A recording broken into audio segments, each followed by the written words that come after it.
What's up guys? Welcome back to my channel. I wanted to make a quick video today because I had actually been recently asked what my opinion is about a certain YouTuber and I had never heard of her before, and so I did a little research and I could not make a video because I don't necessarily have personal experience with what she's going through, but I have personal experience as far as the condition. The disease, the mental illness part of it, and that is eating disorders. I'm not going to preach anything to you. This is strictly just my take on it. This specific YouTuber, her name is Eugenia Cooney. I might butcher that. Really sorry if I do. So I was asked what my opinion was on her, and I stated to the person that I have never heard of her, and so I just decided just to do a quick search.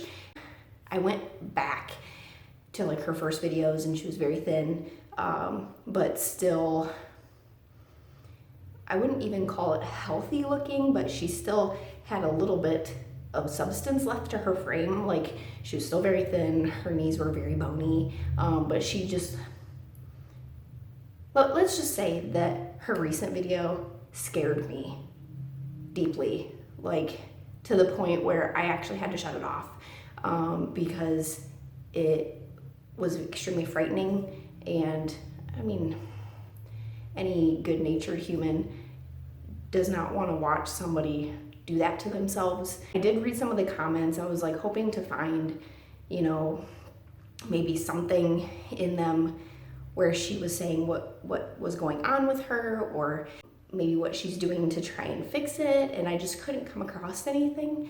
And I even went back through her video titles to see if she talked about it at all, and she just doesn't want to talk about it. It doesn't look like. Of course, I'm not going to go through every single comment on every single video going back like 6 years.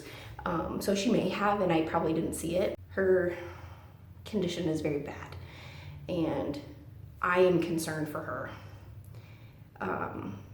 I am not going to say what she should or should not do with her life. I just wanted to come on here and show a way of support by maybe helping other people understand, because I have been in a similar situation, not anywhere to the extreme that she has taken it.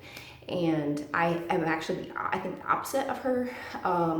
So I never had an eating disorder at all. Like, it didn't even play into my mind. Maybe a binge eater, maybe I would say. But I never really thought anything about it because I was just living a normal life. It was before fitness and before I knew anything about fitness or nutrition. When I got into fitness, my first goal was to just look better. It wasn't get strong. It wasn't really look good. It just was, I just wanted to get thinner because I thought that's what I wanted. Wanted to be able to sit down in my jeans and not feel like a muffin top type deal. And then when I started getting ready for my bodybuilding show, I did bikini. Obviously, you guys probably saw my compilation, so I did 2 bikini competitions, and I developed my eating disorder with the first one. And this is very normal. A lot of people actually go through this. It is, I don't know if it's like a mindset or if it's just like too much for some people's mentality to handle, and I know it was too much for mine. I used to have the excuse that I know what it's like to starve, so it's okay if I, binge ate because, I know what it's like on the other side. And what my eating disorder was and still is, I have not overcome it by any means, it's just gotten better, is that I am a binge eater, but I am a bulimic. So what that is binge eating is overeating in like one sitting, or you find a reason to just overdo it. And so I did that a lot. I don't do it quite as much now. I kind of have that part of me under control, but the bulimic part of me was that I would eat even normal meals and then I would feel so guilty. I'd be racked with guilt for hours, even days, depending on how I was feeling or what was going on, then I would purge. When people say purge, this is why I didn't think I really had a problem, is because purging isn't necessarily throwing up. And a lot of people think that when you purge, that's a true eating disorder or something like that, and that's not the case. But my way of purging is that I would take laxatives, I would take Dulcolax. So what I would do is I would sit down and I would either eat oatmeal or cream of wheat, and I'd put like peanut butter and jelly in it, like a sandwich, and I would eat a box or half a box, and then I would get done eating that, and then I would go to Dairy Queen and I would get 2 double cheeseburgers with bacon and a McFlurry, and I would eat all of that. And as soon as I got done eating, I would get up and I would take either like a laxative or my Dulcolax, whatever I had on hand, or something just to kind of get things moving through me, so that way I knew that it wasn't just gonna sit in my stomach, like it was gonna leave soon. But I repeated that over and over and over again. And Amazon makes it very easy to buy very large quantities of laxatives, very large quantities. And I did that for almost a full year. The next bodybuilding season came around. I was in prep again, and it started again. I was going through prep, everything was fine. I had a better handle on things because I wasn't eating as much, so it was easier for me to not feel as guilty. But then I'd have a bad day at work, or I'd have a fight with my boyfriend, and then I would start binging again. And bodybuilding season got over, I did my show, and it just continued. And I will post somewhere on the screen my before and like my after pictures. So I did my last bodybuilding show, and the moment I stepped off stage, I just ate and I ate and I ate. And I think it was like within 6 weeks is what the picture difference is gonna be. Within 6 weeks, I had gained 30 pounds back. That's a lot of weight. I was never a very large person to begin with. I was just thicker around the middle. And so I guess I just want people to understand that eating disorders come in all shapes and sizes. No matter what people would tell me, because people would be like, you don't have an eating disorder, I like to eat too. No, you don't understand that this is a problem. And this is part of the reason why people probably have a hard time asking for help. I tried to ask for help and people ignored me. And it was because they had the excuse that they like to eat food too. They know what it's like, but you don't. You don't know what it's like to take 10 laxatives after you ate one meal. You have no idea. Have absolutely no idea what it feels like to be racked with guilt.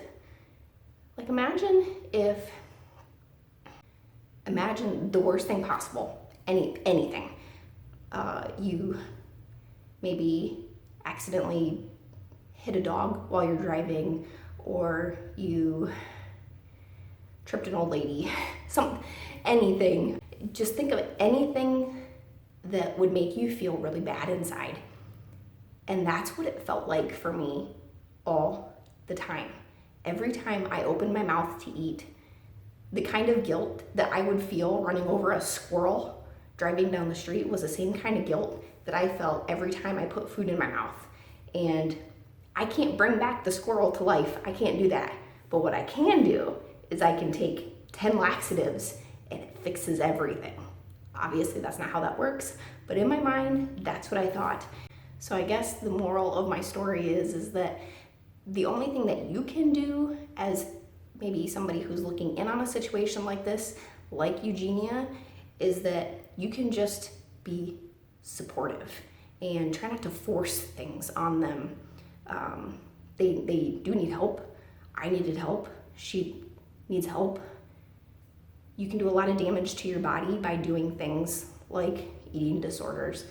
So the best thing that you can do is just be supportive, and telling somebody that maybe that there isn't a problem when they look fine is definitely not the way to go about doing it. If they don't look fine, telling them that they have a problem is not the way to go about doing it. Just be supportive, even if that's lending an ear to listen to them or to hang out with them or something like that, pushing them in a direction that they are not ready to go in is not the way to get what you want accomplished, because everybody wants a quick fix. We want everything right now, and we want to be able to fix it right now, and we want to be able to just move on, because that's what we've all been trained in our brain is immediate results, and that's not what's going to fix this. And I do believe that Eugenia posted on Twitter that she was going to take some time, and that, you know, she wants everybody to respect her space and stuff. And I hope for her sake that the time that she's asking for is time for herself to maybe try and get herself healthy again, but it's going to be a very long road. And any step in the right direction for her is probably going to be life-saving. It's too bad for situations like this, and just know that an eating disorder does not define who you are. It's just a part of you, and when you're ready to overcome it, then you can start to make the steps in the right direction. But if you're not ready and you try to force yourself to be ready, it's going to backfire. And I know this from my own experience, that the more I tried to fight it, the more I binge ate. And the more I binge ate, the more laxatives I took. And it was just a never-ending cycle. And then one day I just stopped being so hard on myself. It helped that I had a goal in mind, and that goal kind of, it didn't change my mindset, but it helped kind of like reroute my brain a little bit so I wasn't so focused on food. You know, it kept me busy long enough to stop focusing on the food and to start focusing on the other aspect of my life, and that did help. It did not fix me by any means. I still struggle with a lot of this stuff internally, but I've learned to control it a little bit. So I've learned to control my binge eating, not entirely. I still, if I sit down and I eat one Oreo, I'm going to eat the entire pack. And then after that, I'm probably gonna go look through the cupboards for more stuff, because it's like something that I just can't shut off in my brain. It's something that just tells me just to keep going, even past the point of full. Like, your body's like, you should probably stop eating. You're getting pretty full. Oh, you are going to throw up. And my hand doesn't stop picking up the food and putting it in my mouth. It just won't, to the point where I will throw up and then I'll brush my teeth and then I'll go back to eating. It is a problem. It's a mental disorder. It's possible to overcome these things to a point where they're manageable. You might not be 100%, you might not be great. At least you can be healthier and able to live your life without being so focused on maybe food, or, you know, thinking food's the enemy, and it's not. And so you just have to take it one day at a time, one meal at a time, and just remember that food is fuel for our body. It's a whole cycle. So we need fats in our body to protect our organs. We need carbohydrates in our body because not only does it create energy, but it also helps with proper brain health.